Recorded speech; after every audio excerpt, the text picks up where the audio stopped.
አልችልም። ቢያንስ እሱ የፍቅር ሰው ነው። እሺ እኔስ? አንተና ቅምጥማ በገንዘብ ነው የታወራችሁት። የኔና የናሆምን ህይወት እኮ ሊቀደዳችሁበት። መቼስ ስለኔና ስለ አምራን ለእሷ ትነግሪኝ አይደል? አንድ ቀን ራሱ ማወቀር ልጅቷ በጣም እያሳዘነች። እውነቴን ነው የምልሽ፣ ገና ከሆኑ የሚናማኝ የቤት ሰራተኛ ያደርገዋል። እና ቦታዋን ስላገኘች ነው ያሳዘነችው። እኔ እስካሁን ድረስ የማንን ጥፋት ምንም እየታየኝ አይደል። ከልጄ ብትርቅ ይሻልሻል። ምን? በደንብ ሰምተሽኛል። ከናሆም ራቂ። ጭራሽ አሁንማ እኮ ለአንቺ ተደርቦ መናገር ጀምሯል። አይደለም ለአንቺ መደረግ፣ ከአንቺ ጋር መታየት የሌለበት ሰው ነው። ግን እኮ እኔ ሆንኩና አባቴ ሰዎች ነን። ለምንድነው በዚህ ልክ እየተጸየፋችሁ ነው ያላችሁት? ምክንያቱም አላማችሁ በትክክል ስለገባኝ የመጣሁት የሰጠሁን ነገር እንድትመልስልኝ ነው። እኔም ከዚህ የተሻለ ሀሳብ ይዤልሽ ነው የመጣሁት። ለምን ኑሐሚንና ናሆምን ለማፋታት አብረን አንሰራም? ተሳስተሃል። የኔን አሁን መቼም በዛች ርኩስ ፍቅር ወድቅ። ነይ ይህን ጠረጴዛው ግቢ። ሁሉንም ስራ ሰርቼ ጨርሻለሁ።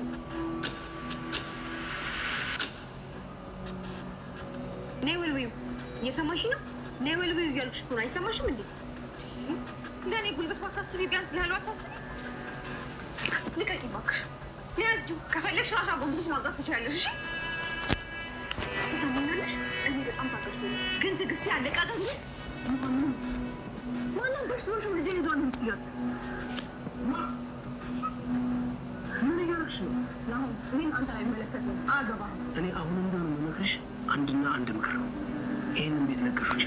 አባቱ ቢማንዳሽ ካለቀ በኋላ እዚህ ቤት ማስቀመጣት እሱ ነው ማድረግ ብለሽ በጥንቃቄ ሻንጣ ማስቀመጥ አለብሽ።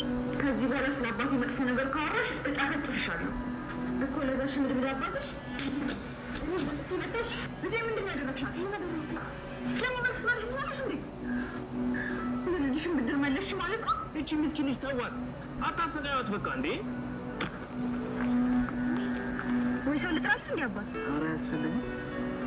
ኤርምያስ አሁን ላይ ሊያደርግ ያሰበው መንገድ ላይ የሚጠብቀው ከእሷ ጋር ተዋውቆ አሁንም መጨረሻ ላይ ውበቷን እያሞገሰ ነው። በጣም ቆንጆ ነሽ፣ ይህን ውበት ይዘሽ እንዴት ነው ማልወድቀው ብሎ ስለ ውበቷ እያሞገሰ ነው። እና ይሄ ደግሞ የሚያሳየው ምናልባት ከኤሚ ጋር ተዋውቆ ተግባብቶ እነሱ ቤት ገብቶ ደግሞ በዛ በኩል በእሷ በኩል አድርጎ ናሆሜ ያለችበትን ሁኔታ ስለ ናሆሜ ለማጣራት ይመስላል።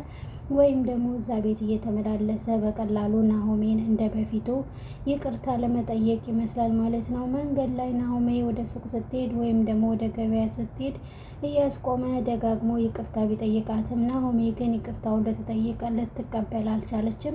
እሱ ደግሞ ተስፋ አልቆርጠም እስከ መጨረሻው የበደለው በደልም ቢገባው አሁን ላይ ግን ይቅርታ ጠይቆ እሷን መካስ ነው የሚፈልገው። ከዛ ቤት ደግሞ ውጪ እኔ መኖሪያ አዘጋጅልሻለሁ ላንቺም ለአባትሽም ብሎ ደጋግሞ ቢነግራትም ናሆሜ ግን ወይ ፍንክች ብላለች፣ ልትቀበለውም አልቻለችም። እሱ ደግሞ እዚህ ጋር ደግሞ ይቅርታ ብታረግለት ለራሱ እሱ የሚላትን አማራጭ ከዛ ቤት ውጭና እኔ ሌላ ቤት እፈልግልሻለሁ፣ ሌላ ጋር አስቀምጥልሻለሁ ብሏት ነበረ። እሱን ተቀብላ ከዛ ቤት ብትወጣ ይሻላል እንጂ አሁን ላይ ኤርሚና እናቷ እያሰቃዩት ያለው እንግዲህ በጣም ለሷ ስቃይ በጣም ከባድ ነው ማለት ነው።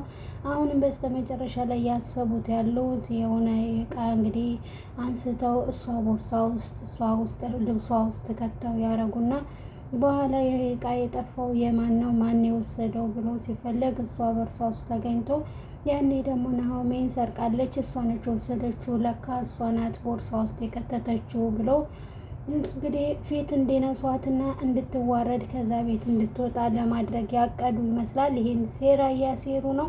ይህንን ሴራ እንግዲህ እስከ ጥግ ድረስ እየሄዱ ነው፣ እሷን አዋርዶ እሷን ለማባረር ማለት ነው። ናሆሜ ደግሞ አሁን ላይ እያለች ያለችው ከዚህ ቤት ቦታ ራሱ እኔ ምን ማረፊያ ያለኝ ወይም የት እሄዳለሁ ብላ ነው። እንግዲህ ናሆምም ይህን ነገር ደጋግሞ ይነግራታል። የፈለገ ነገር ቢሆን እዚህ ቤት እንዳትቆይ፣ እኔም ዛሬ ደጋግሜ የምነግርሽ ነገር የምመክርሽ ከዚህ ቤት እንድትወጪ እነሱ ናቸያቸውን ብሎ ነው የመከራት። እንግዲህ የእናቱንና የእህቱን ክፋት እዛ ጋር እየነገራት ነው።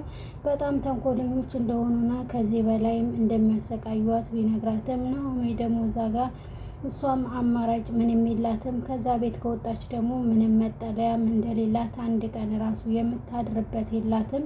እሷ አሁን ይህን ያሰበችው እንግዲህ ይህን ነገር ሁሉ ተቋቁሜ ተቀብዬ ልኑር አባቴ እስከሚታከምና ወደ ሙሉ ጤንነቱ እስከሚመለስ ድረስ ወይም ደግሞ ይሄ ክፉ ቀን እስከሚያልፍ ድረስ የእነሱን ስቃይ ተቋቁሜ ልቀበለው የሚለው ሀሳብን ብትቀበልም ነገር ግን እነሱ አርፎ ሊቀመጡላት አልቻሉም። እሷ ግን ከምንም በላይ ያው እንትን ቢሏትም ያው ብትታገሳለች፣ ትችላለች። ግን አባቷን ደግሞ እንዲናገሩባት አትፈልግም ማለት ነው። ከዛ ወደ ኪችን መታ ኤርሚ ስለ አባቷ ስትናገር አባቷ በመታመሙ ሞራን የሚነካ ቃል ስትናገር ናሆሜን በጣም ተናዳ በጥፊ ስትመታት፣ ኤርሚ በጣም መታት ደግሞ እናቷን ስላበሳጫት እና ስላናደዳት እሷንም መታ በጥፊ መታታለች።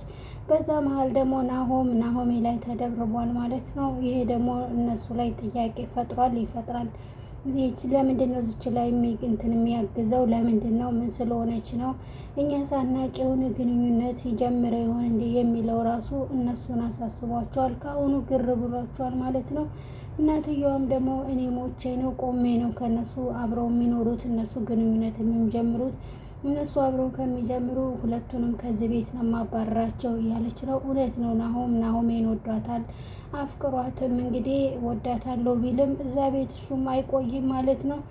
አሁን በተናገረችው መሰረት ከዛ ቤት ማባረሩ አይቀርም። ግን ደግሞ ሰው ያንን ሀሳብ የለውም ማለት ነው። ናሆሜን የሚያግዛት ያው ስለምታሳዝነው እና አሁን ላይ ችግር ላይ ስላለች ያን ችግሯን ስለሚያውቅ ነው እና ደግሞ የእናቱን እና የእህቱን ክፋት ስለሚያውቅ እሷን እያሰቃዩ ስለሆነ እያየ ስለሆነ እንግዲህ ለምንድን ነው እንደዚህ የምታደርጉት? ይቺ ልጅ ምን አደረገቻችሁ? ምን ፈጠረች? እናንተ የምታዛትን ስራ ሁሉ እሺ እያለች እየሰራች ነው፣ ለምን አተዋትም እያለ በደጋግሞ ቢነግራቸውም እነሱ ግን ያው ሊቀበሏት አልቻሉም። እንግዲህ ያው ከናሆሜ ጋር እንኳን ፍቅር መጀመር አይደለም የቀድሞ ፍቅረኛውን አንጥቶ ከነሱ ጋር ማስተዋወቅ እንደሚፈልግ ራሱ እየነገራቸው ነው። ይሄ ነገር ራሱ አልተዋጥላትም ለእናቱ። እች ልጅ ምን አይነት ናት? ዘሯ እስከ ወዴት ነው? ቁመቷስ እንዴት ነው? ምንድናት? እያለች ገና ታሁኑ ልጅቷን እንግዲህ ሳታያት ብዙ ወደ ማጣራት እየሄደች ነው። ደግሞ ራሷን እንደ አዲስ እየገነባች ነው። በፊት ሱስ አለባት፣ እያጨሰች እየጠጣች ነበር ምናምን። አሁን ላይ ግን እንደ ራሷ አሁን በጣም እያደሰች ነው። ሌሎች ቤተሰቦቹ እንደሚወዷት እሆናለሁ ብላ ራሷን እየቀየረች ነው። የፀጉር ስታይሏንም እነኚህ የምትጠቀማቸው ሱሶችንም ለማቆም እያቀደች ነው። ናሆም ግን ይሄ ነገር ይሄ ጥያቄ ፈጠረበት። አባቴ ፈልጎ ነው ወይስ እኛ ፈልገን ነው መቀየር የምንችለው ብሎ እዛ በብዛት እንግዲህ ያንን ሀሳብ አቅርቦላት ነበር። የእሱ ሀሳብ በጣም ትክክል ነው፣ መቀየር አለባት፣ ራሴን ህይወቴ ይሻሻል ብላ ነው እንጂ እዛ ጋር ናሆምን ላግባው የእሱ ቤተሰብ ይውደዱ ብላ አይደለም እሷ መቀየር ያለባት። እሷ ግን ሀሳቧ እንደዛ ይመስለኛል። አሁን ላይ እንደዚህ ሆኜ ብሄድ ቤተሰቡ ስለማይወዱኝ ናሆምን ስለማጣ ብላ ራሷን ሳትፈልግ እየቀየረች ይመስላል። ሌላም አማራጭ የለኝም ብላ በሚል ነው እንጂ እዛ ጋር አማራጭ ቢኖራት የተሻለ አማራጭ ብታገኝ ደግሞ እዚህ ጋር ለናሆም ብዬ ቤተሰቦቹ ይውደዱ ብላ እንግዲህ ራሷን አትቀይርም ብዬ አስባለሁ። እንደማትቀይርም ግልጽ ነው። አሁን ላይ እንግዲህ መሄጃ ምንም የላትም። ከናሆም ጋር ተጣልታለች፣ ከሱ ጋር ተለያይታለች። እንግዲህ ወደ እሱ እንደመመለስም አትፈልግም፣ አይችልም ማለት ነው። አሁን እንግዲህ ያላት አማራጭ ናሆም ብቻ ስለሆነ ምንም አማራጭ ስለሌለኝ ይህን ሱስ አቁሜ ይህንን እንግዲህ የራሴን ህይወት እመራለሁ፣ ቤተሰቦቹም የሚፈልጉትን አይነት ሴት ሆኜ ራሴን ሆኜ ቀይሬ እሄዳለሁ እያለች ነው። ይሄ ነገር ደግሞ ለናሆም ምንም አልተቀየረለትም። መቀየርሽ ግን ደስ ይላል፣ እኔም ወድጀዋለሁ። ነገር ደግሞ ከእውነት ጋር እየተመሰረተ ቢሆን ጥሩ ነው። ይሄ ነገር ደግሞ የእሷ መቀየር እስከ መቼ እንደሚቀይር ባናቅም እንግዲህ አሁን ላይ ደግሞ እሱ ይዟት ቤት ከሄደ በኋላ እናትና እህቱም የሆነ ነገር ቢናገሯት ወይም ደግሞ ሞራኗን የሚነካ ነገር ከተናገሯት ምናልባት አይታወቅም፣ በእነሱ ንዴት ደግሞ ምን ያደርጋል በሚለው እንግዲህ ከዛ ቤት ከወጣች ወደ መጠጧ ወደ ሱሷ ትመለሳለች፣ ልትመለስ ትችላለች ማለት ነው። አሁን ላይ ግን እውነተኛ ትቀየር ወይም ደግሞ እዛ ጋ እያስመሰለች ይሆን አይታወቅም። ግን ናሆም ራሱ ሊፈትናት ይፈልጋል። እንግዲህ ሊፈትናት ይመስላል። ለምን ውጭ ወተን አንጠጣም፣ ለምን አንጫወትም እየጠጣን ብሎ ሲጠይቃት ራሱ እዛ ጋ አይሆንም፣ እኛ መቀየር አለብን ማቆም አለብን ብለው እያለችው ነው። እስካሁን ድረስ እንግዲህ ምን ያህል ለውጥ እንደሚያገኝ አይታወቅም። የአምራን መቀየር በጣም ደስ ይላል። እንግዲህ ሌላው ደግሞ ከሱ ጋር እንደሆነች ጊዜ ስትሰጠው የነበሩት ንብረቶችን እንግዲህ እየጠየቀች ነው። እሱ አሁን ላይ ደግሞ በነገራት መሰረት እጁ ላይ ያለው ሀብት መኪናው ብቻ እንደሆነ ነው እንግዲህ ብሎ ቢነግራትም እሷም ደግሞ በጸባይ መልስልኝ የሰጠሁህን መኪና እያለችው ነው። ኤርሚ ደግሞ እዚህ ጋር እየመለሰላት ያለው እኔም ለፍቻለሁ በጣም ብዙ ከአንቺ ጋራ እዛ ደግሞ እንደ ክፍያ ይታሰብልኝ ብሎ መኪናውን አልመልስም ብሎ ቢላትም እሷ ግን ልትቀበለው አልቻለችም። ወደ ሌላ መንገድ ከምንሄድ ቶሎ በጸባይ ብትሰጠን ይሻላል ብትለውም እንግዲህ ኤርሚ ደግሞ የፈለገ ነገር ቢሆን አልሰጥሽም ብሏታል። ተራሱ ተማምኗል ማለት ነው። እንግዲህ ምናልባት ደግሞ ያው የመኪናውን ስም በራሱ አድርጎ ይሆን ሌላ ነገር ወይም ተማምኖ ይሆን አይታወቅም። አምራን ደግሞ በዚህ ጋር ወደ ሌላ ህግ መሄድ አለብኝ ብላ ልትሄድም ትችላለች። ወይም ደግሞ በጉልበትም በሌሎች ሰዎችም ወይ እንድትቀበለው ሊሆን ይችላል ትችላለች። እንግዲህ ምክንያቱም ከሷ እንደተቀበለ ሊሄድ ያሰበችው ያው ወደ ህግ ስለሆነ ይህ ይመስላል። በሷ ስም ሳለ መኪናው ስም ወይም ደግሞ የኔ መኪና ነው የወሰደብኝ ብላ ያላትን ማስረጃ ልታቀርብ ትችላለች። ያው መውሰዱ አይቀርም እንግዲህ ካልሆነ ደግሞ ኤርሚ የሆነ ነገር ተማምኖም እንግዲህ በኮንፊደንስ ነው እዛ ጋር የፈለግሽውን ነገር አንጪ እኔ በጸባይም ሆነ በጸብም ሆነ አልመልስም ብሎ እቅጩን የነገራት። እንግዲህ ይሄን ነገር ታዩና ሌላ አማራጭ አዘጋጅቻለሁ፣ ለምን እኔና አንቺ ሆነን ናሆሜንና ናሆምን አንድ ላይ የሚሆኑበት መንገድ ለምን አንሰራም ብሏት ነበር። እሱም እያስፈራው ይመስላል። ናሆሜ አለ እንግዲህ ናሆሜን ይወስድብኛል ትሄድብኛለች የሚለው ነገር ስላስፈራው አሁን ላይ እያሰበ ያለው ከአምራን ጋር ሆኖ ናሆሜና ናሆምን አንድ ላይ እንዳይሆኑ ለመስራት ይመስላል እንግዲህ አማራጭ ነግሯታል። እሷ ግን ያንን ነገር ለመቀበል አልፈለገችም። አሁን ላይ ደግሞ እሱ የሚያስበው እዛ ጋ አምራንን ጠይቋታል። ለምን አንድ ላይ ሆነን እነሱ አንድ ላይ እንዳይሆኑ ለምን አንሰራም ብሎ ጥያቄ ሲያቀርብላት እምቢ ብለዋለች። አሁን ደግሞ እሱ ለማድረግ ያሰበው እንግዲህ አይታወቅም። ኤርሚን ጠብቄ ከእሷ ጋር ተግባብቼ ወይም ደግሞ ጓደኛዬ ነው ፍቅረኛዬ ነው ብላ እዛው ትመጣለች። በዛ ናሆሜን ደጋግሞ ጥያቄ ሊጠይቃት ወይም ደግሞ ይቅርታ ሊጠይቃት ወይም ደግሞ እሷና ናሆም አብረው የማይሆኑበትን መንገድ ሊሰራ አስቦ ይመስላል ማለት ነው። በስተመጨረሻ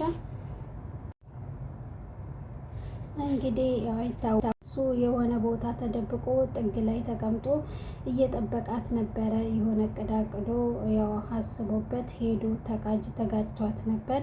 ያንቺን ውበት አይቼ ነው ይሄን ውበት አይቼ እንዴት ነው ይዘሽ የምትወጪው? እንዴት ነው ባልወድቅ ይገርም ነበር እያለ እየመለሰላት ነበረ። እንግዲህ ከዚህ ሁሉ ጥሩ የሚሆነው ደግሞ እዛ ጋ ናሆሜ ለእሷ ጥያቄ ያቀረበላትን ጥያቄ ከዛ ቤት ውጭና እኔ መቀመጫ አዘጋጅልሻለሁ ብሎ ያላትን መቀበል ነው ያለባት። እሱም ደግሞ ከኤርሚ ጋር ነገር ከመፈለግ ወይም ደግሞ ረጅም መንገድ ከመሄድ እዚህ ጋር ናሆሜን ይቅርታ ማድረጉ በጣም ልቧን ስለጎዳት እና በጣም ስለተናደደች ያው ይቅርታ ታርግለትና እሱ ደግሞ እንደ በፊቱ ትሆን አብራው ትሆን ማለት አይቻልም። ሌላ ደግሞ ከሱ የሰማችው ብዙ ጉድ ስላለ ያው ሁሉን ነገር ትታ ወደ ጎን ትታ አባቷ እስከሚታከም ድረስ ወደ ሙሉ ጤንነቱ እስከሚመለስ ድረስ አርፋ ኤርሚ ያዘጋጅላትን መኝታ እሱ ጋር ብትሆን ይሻላል። ወይም ደግሞ እሱ የተከራየላት ጋር እሱ ጋር ብትሆን ቢያመቻችላት ይሻላል ብዬ ነው የማስበው እንጂ እዚህ ጋር ከነኚህ ሰዎች ጋራ ከዝናሽ ጋርና ከኤርሚ ጋራ እየተፋጠጥኩን አባቴ ወደ ሙሉ ጤንነቱ እስከሚመለስ እጠብቃለሁ። የእነሱን ስቃይ እንግዲህ እንደምን ብዬ ቆቋማለሁ የምትል ከሆነ እነኚህ ሰዎች የሆነ ነገር የሚያደርጉባትን አይታወቅም። በጣም መጥፎች ክፎች ስለሆኑ እና በህይወቷ ላይ የሚያሰጋ ነገር ስለሆነ የሆነ ነገር ሊያደርጉባትም ይችላሉ ማለት ነው። እና ወዶችዬ ስለነበረን ቆይታ አመሰግናለሁ። ስታዳምጡ ለቆያችሁ አድማጭ ቤተሰቦቼ ምስጋና ይድረሳችሁ ባይ